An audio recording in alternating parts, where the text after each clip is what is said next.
The alley was the kind of quiet that comes after something, not before. Esther had run this block 100 times. Industrial stretch, bad lighting, the kind of street that emptied out by 7 and stayed that way. She knew the rhythm of it. She knew when something was off. She rounded the corner and stopped. He was against the wall, a man in a dark suit that had started the night expensive and was ending it ruined. His back was against the brick, legs extended on the wet alley floor, one hand pressed to his side. His white dress shirt was dark at the collar and darker at the ribs. His face was cut above the left eye, the blood already drying in the rain that was still falling on everything else. His eyes were open. They found her the moment she came around the corner. Not desperate. Not pleading.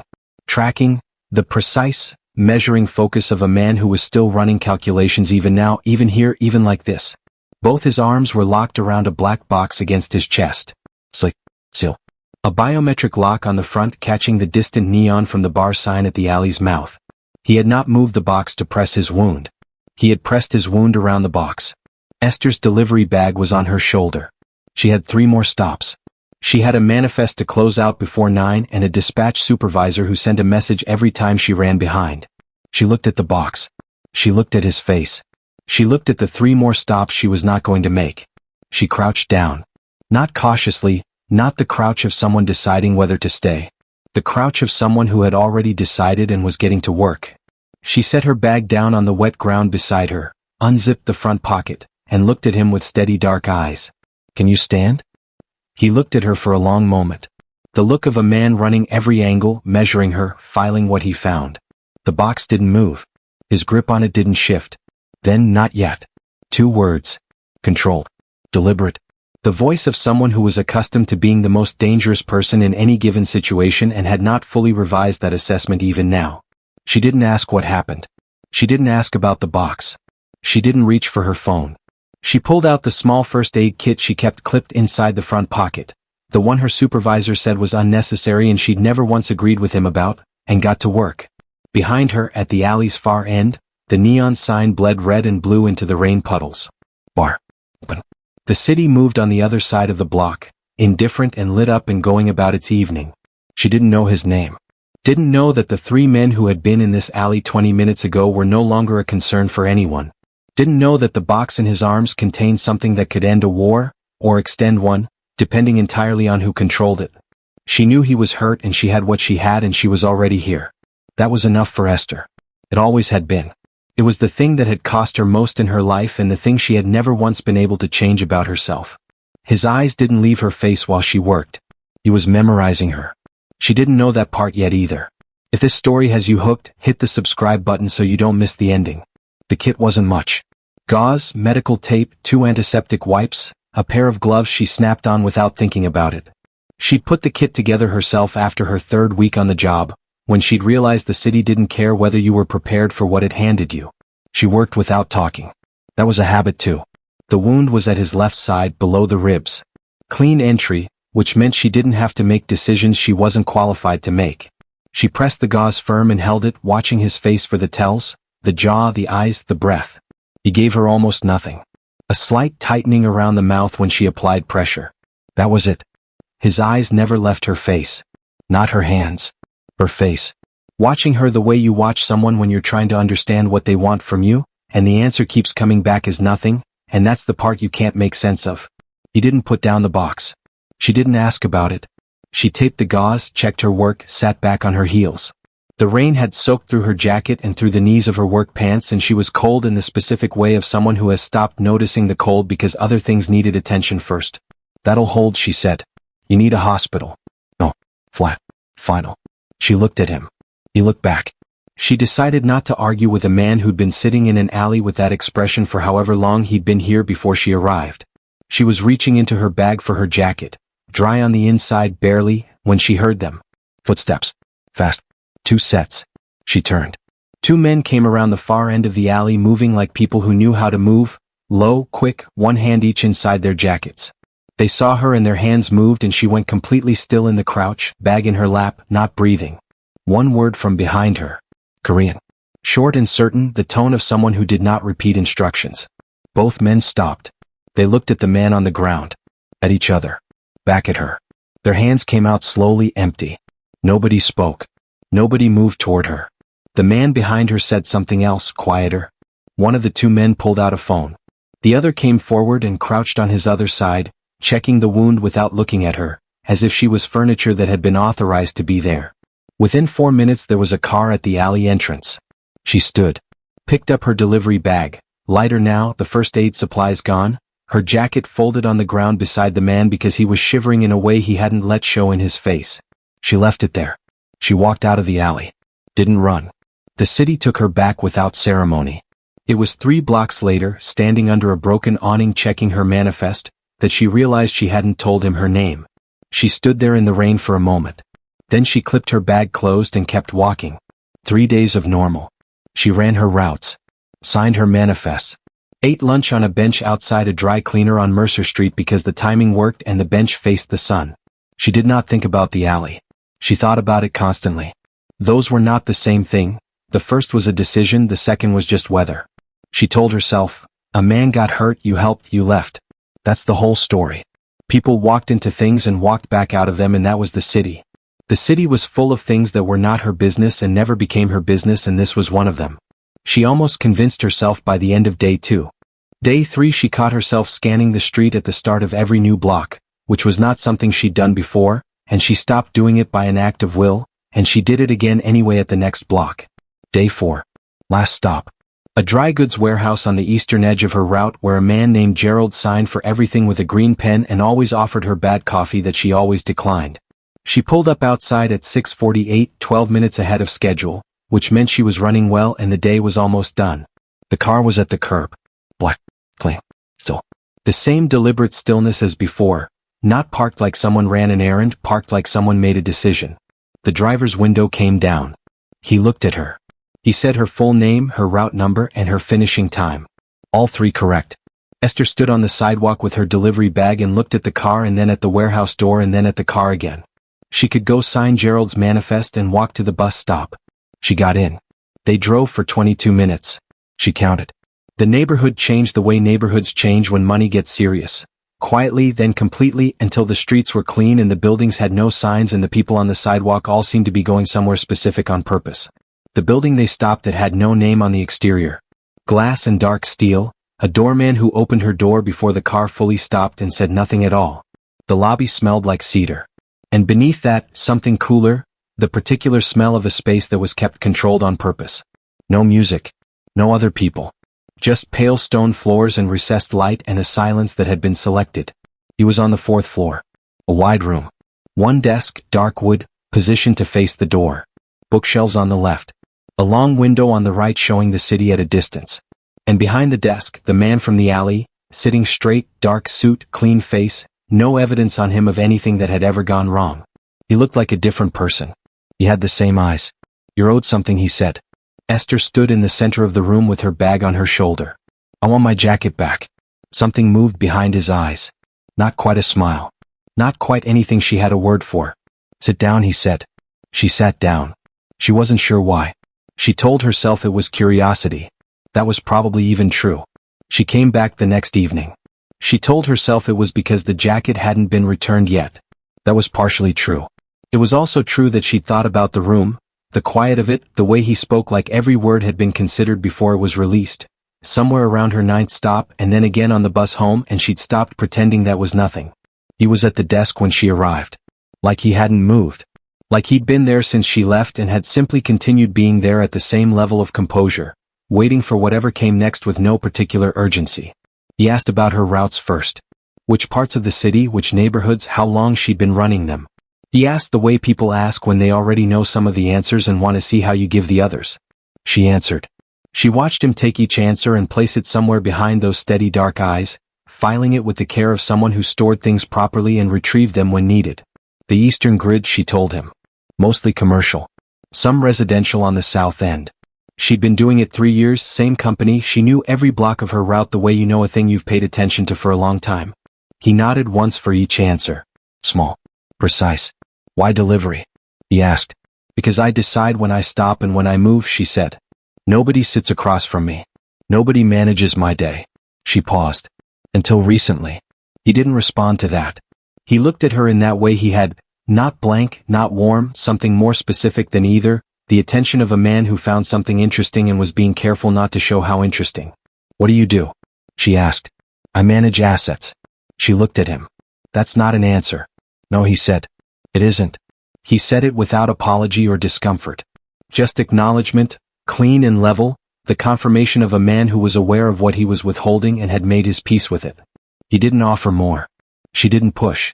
They both left it in the space between them where it sat without resolution. She didn't know exactly when she noticed the box. Sometime in the middle of the conversation, while he was asking about the south end of her route and she was answering, her eyes moved to the shelf on the wall behind his desk. Was there? Black, sleek, the same biometric lock on the front catching the low light of the room. Placed on the shelf with the specific deliberateness of something that had been put there on purpose, at a height and angle where it could be seen. She looked at it for 1 second. Maybe less. Then she looked back at him and kept talking. She didn't ask about it. Not what it contained. Not why it was there. Not what he'd been doing in that alley with it locked in his arms while he bled. He noticed that she'd seen it. He noticed that she hadn't asked. Something in the room shifted, not dramatically, not with any outward sign. But something that had been at a careful distance moved fractionally closer, and both of them felt it, and neither of them said a word about that either. The detour wasn't on her manifest. A road closure on her usual path pushed her 6 blocks south, which put her on Caldwell Street for the first time in 3 years. She knew it immediately, not from looking, from the feeling of it, the particular weight of a place that was in you before you had language for it. The angle of the light through the buildings. The width of the sidewalk. The way the street curved left at the hardware store that used to be a hardware store. Except it wasn't a hardware store anymore. The windows were papered over. A notice in the bottom left corner, official letterhead, the kind of document that meant a decision had already been made and this was just the announcement of it. She kept walking. She had a manifest to close. The community center on the next block had a padlock on the front door and a sign that said the facility was temporarily closed, which was the language used when temporarily wasn't the right word but no one wanted to use the right word yet. She'd spent 3 afternoons a week in that building for most of her childhood. The mural on the side wall, painted by someone she went to school with, was still there. A little faded. Still there. She kept walking. The block of small businesses between Caldwell and Firth had eviction notices in 4 consecutive windows. Identical paper, identical format, posted at identical heights, as if someone had moved down the block doing them one after another without stopping. A nail salon. A West African grocery. An alterations shop. A place that sold phone cases and did notary services and had been there since before she could remember. At the end of that block, on an upturned crate outside what had been his watch repair shop, sat Mr. Osei. She had known him since she was 7. He had fixed a bracelet of her mother's once, wouldn't take money for it. He was 70-something and had hands that were steadier than most people's half his age. He was sitting very still. Not resting. Not waiting for someone. The specific stillness of a person who has reached the end of a thing and hasn't decided yet what to do with what comes after. She raised her hand as she passed. He saw her. He nodded once, slowly, and looked back at the street. She finished her route. She signed her manifest. She took the bus across town. He poured 2 glasses of water when she arrived, which he hadn't done before. He set one in front of her and sat down and was quiet for a moment in the way that meant he was about to ask something he'd been holding. Where did you grow up? She looked at him. Not what she'd expected. South Side, she said. Caldwell area. I left about 3 years ago. She watched his face while she said it. His expression didn't move. He was good at that, the controlled surface, the settled features. But his hands, resting on the desk, went completely still. Not tense. Just stopped. The way movement stops when something lands that you already knew was coming and it lands anyway. She filed it away quietly. Said nothing. Picked up her water glass and took a sip and waited to see what he would do with it. He didn't do anything with it. But his hands stayed still for a long time after. She was between stops when she saw the screen. A television in the window of an electronics shop, sound off, captions running in white text across the bottom of the image. A news segment, the kind with a graphic in the corner and a reporter standing outside a municipal building looking serious in a specific, practiced way. She almost walked past it. The word that stopped her was the name of the faction. She'd heard it before. Not from him. From her brother 2 years ago in a phone call where he'd used the name the way you use a word you've learned to say carefully, the way you say something that has edges. She stopped on the sidewalk and read the captions. The segment was about a coordinated displacement effort. That was the language they used, coordinated displacement, which was a way of describing what she'd seen on Caldwell Street without using the words that would make people feel the weight of it. The faction was named. The neighborhoods were listed. She read them the way you read something you already know, not taking in new information, confirming old pain. Caldwell. For the south end of her route. Streets she'd been running packages through for 3 years, watching them change in ways she hadn't fully let herself look at directly. Then the segment moved to a secondary point. Brief. Almost incidental, the way news buried things that mattered by placing them after things that were easier to explain. A reference to a cache of evidence, documents, records, financial trails, that sources indicated had been in private hands for over a year. Unverified. Unsubmitted. Sitting somewhere held by someone for reasons the segment didn't speculate about. She stood on the sidewalk in her delivery jacket and read that line twice. She did the math slowly. Then she did it all at once. The box had a biometric lock. He'd been in that alley holding it against his chest while he bled, and the first thing she'd noticed was that he'd shaped his wound care around the box rather than the other way around. He'd called it assets when she asked what he did. His hands had gone still when she said Caldwell. She stood there until the segment changed to something about a city council vote. Then she picked up her bag and finished her route. She signed 3 more manifests. Made 2 residential drops. Declined Gerald's bad coffee. Took the bus home. Made rice because it was what she had and she needed to do something with her hands. Ate it standing at the counter looking at the wall. She sat on the edge of her bed and went through it again. Slower this time. Looking for the place where she was wrong, where the connection didn't hold, where she was building something out of coincidence and a bad feeling. She didn't find that place. She lay down with the lights on. Stared at the ceiling for a long time. By the time the light outside her window went from black to gray, she had stopped trying to find a version of it that let her do nothing. She needed to hear him say it. Not to confirm what she already knew. She already knew. She needed to hear him say it because she needed to see his face when he did, and because whatever came after that would depend on what she found there. She didn't sit down when she came in. He noticed that. He noticed everything which she had stopped being unsettled by and started using. Watching what he reacted to was the closest thing she had to reading him. She stood in the center of the room with her delivery bag on her shoulder and looked at the shelf behind his desk. "What's in the box?" she said. "And how long have you had it?" Not questions. The punctuation of someone who had already decided they were getting answers and was giving him the courtesy of being the one to deliver them. He went still. Not the careful, composed stillness he wore like a second suit. Something different underneath it. The stillness of a man whose internal machinery had just recalibrated because something had happened that he hadn't put on the schedule. He looked at her for a moment. Then he leaned back in his chair slowly and he didn't lie. "Evidence," he said. "Financial records. Transaction trails. Documentation of how the faction has been moving money through legitimate property structures to push people out." He paused. "It's more complicated than a single submission. The situation requires careful management. Timing. The wrong move at the wrong moment doesn't end this, it accelerates it. You don't have the full picture." Esther looked at him. She let the words land and settle and then she spoke. "I grew up on Caldwell Street," she said. "I told you that." "Yes. My brother's name is Marcus. 2 years ago he organized a tenant coalition on his block because his building got bought by a shell company and everyone's rent tripled in 60 days. He did everything right, petitions, legal counsel, city council meetings." She stopped. 6 months later someone put him in a situation that gave him a record. Nothing major. Enough to discredit him. Enough to make the coalition fall apart. She kept her voice even because she had practiced keeping it even when she talked about this.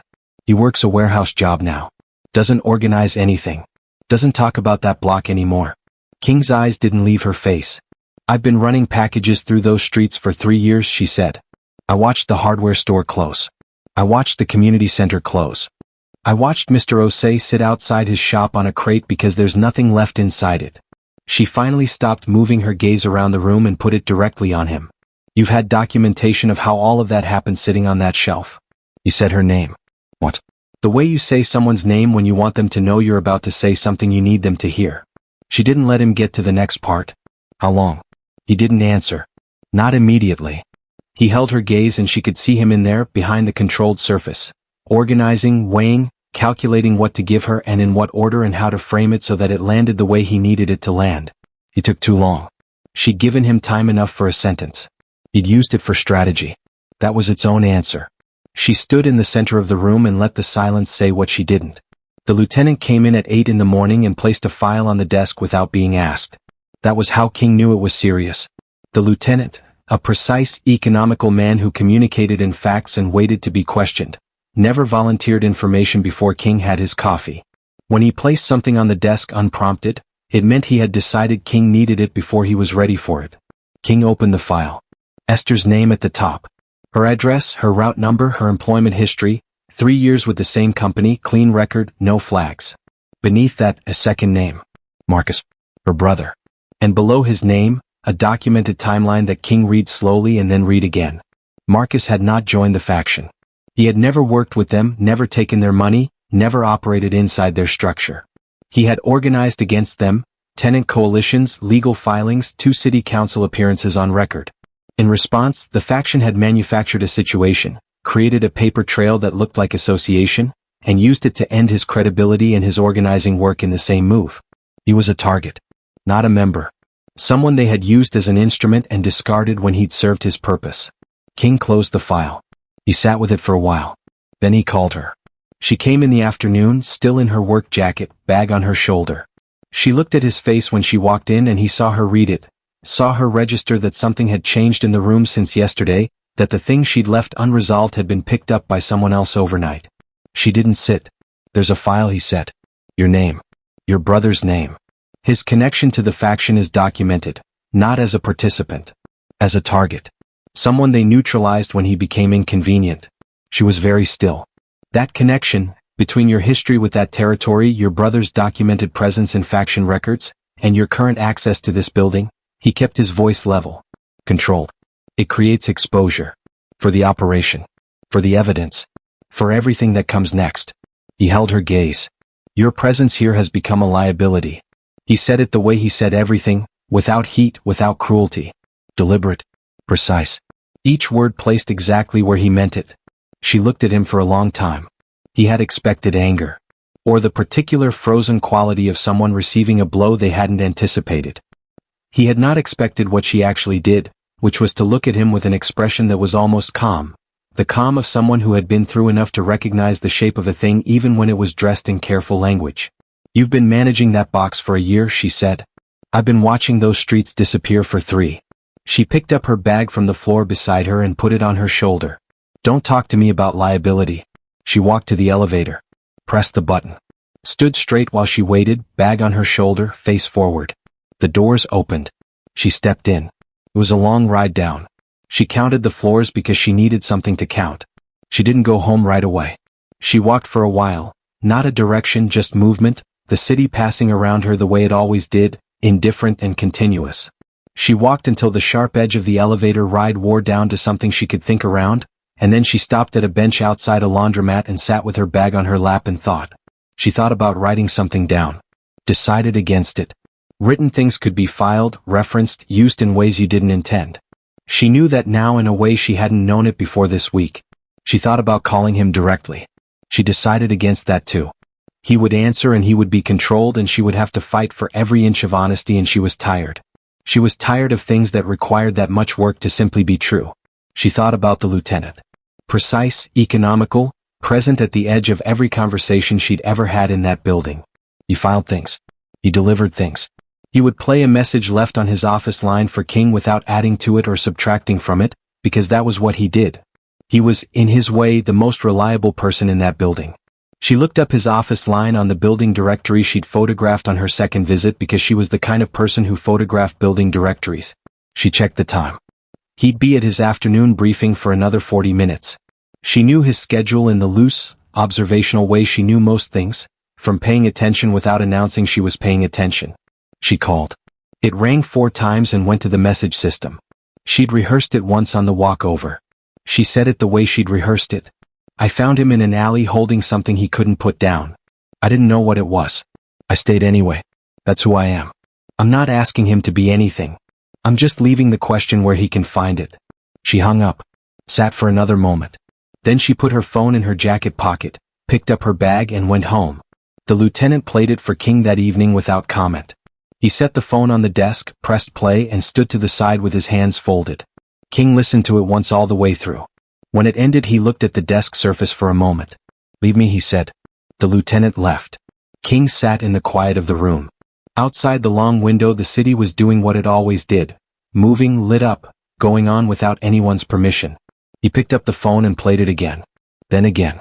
The fourth time he listened with his eyes closed, not to concentrate, but because there was something in the plainness of it that required the removal of everything else. No strategy in it. No positioning. Just the undefended fact of who she was, placed where he could find it, with no demand attached. When it finished the fourth time he opened his desk drawer. He took out the small key to the box. He set it on the desk in front of him and looked at it for a long time. Morning routes had a rhythm. That was what she liked about them. First stop at 7, last stop by early afternoon if the traffic cooperated and the elevators in the residential buildings didn't take forever, which they usually did. She knew the rhythm of her route the way she knew her own breathing, automatic, underneath everything, reliable in a way that most things weren't. She'd picked up her jacket 2 days after the alley. It had appeared at her dispatch station in a plain bag, cleaned and folded, no note. She'd put it on and gone to work and hadn't said anything about it because there was no one to say anything to. She was wearing it now. First stop, second stop. She signed the manifests, moved the packages, kept her pace. The city was doing its morning thing. Loud in the intersections, quieter in the side streets, the particular smell of it before the day got too far along. She rounded the corner onto her third stop and saw the car. Black. Parked at the curb directly in front of the delivery entrance. Not idling, not positioned like a pickup. Just parked, the way you park when you've arrived somewhere and you're staying for a moment. The door opened before she reached it. He got out. He was not in a suit. Dark trousers, dark jacket over a plain dark shirt, no tie. The clothes were good, she could see that, the fabric and the fit, but they were the closest thing to ordinary she'd seen him wear. He looked like a man who had made a deliberate effort to be less than what he was and hadn't quite closed the distance. The bearing was still there. The stillness. The way he occupied space with more intention than most people used. He walked to her and stopped. She waited. He didn't explain the box. Didn't reference the message, didn't account for the year he'd spent holding something he should have done something with. She'd expected at least the architecture of an explanation. He was a man who constructed things carefully. Instead he just looked at her, and what was on his face was the most unmanaged thing she'd seen there. "I need someone who knows those streets," he said. She looked at him steadily. "That's not what you need." The pause that followed lasted long enough to be honest. Long enough that he couldn't fill it with strategy. Long enough that what was underneath had to surface or the silence would just keep going. "No," he said. "It isn't." Esther looked at him for another moment. Then she shifted her delivery bag on her shoulder and looked down at her route sheet. Third stop. For more after that. Gerald and his bad coffee at the end of it. "I have 4 more stops," she said. "I know." She looked back up at him. He didn't move. Didn't look at the car or the building behind her or anywhere except at her face, waiting with the particular patience of a man who had made a decision and was prepared to stand in it. She turned and walked toward the delivery entrance. He fell into step beside her. The city moved around them, loud and indifferent and continuous. Something deliberate and quiet, and chosen with full knowledge of what it cost, began. If you enjoy this story, don't forget to like and subscribe.